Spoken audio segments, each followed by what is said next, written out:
I don't do and will not sell somebody a done for you property because, and I use the analogy of flying an airplane.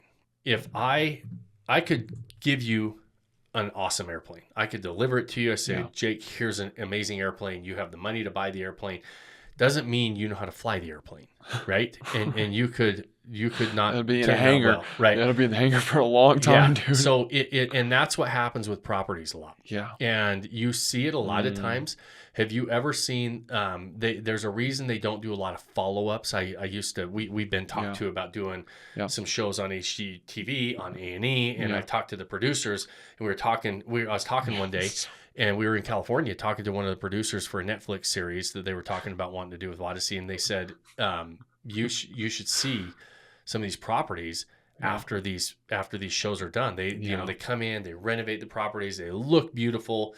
And then less than a year later, that property looks exactly like it did before. Right. Because those people didn't really learn how to do this themselves. Like, and that's just kind of a quick example, but I use the airplane example all the time. Yeah. You can afford an airplane.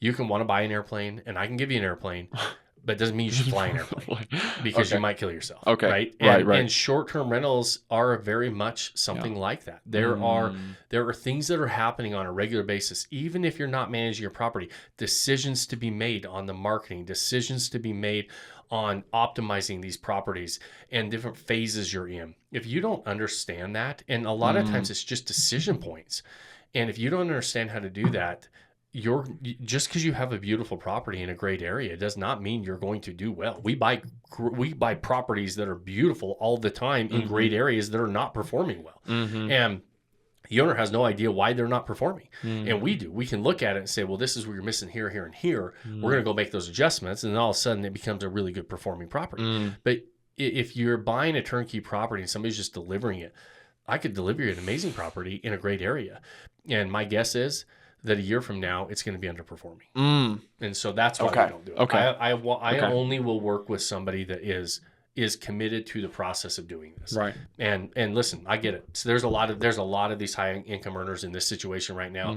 Like you said, it's Monday and we've already got a couple of calls. Yeah. We get them all the time saying, hey, you guys are, you know, I've talked to, a lot of times they're referrals.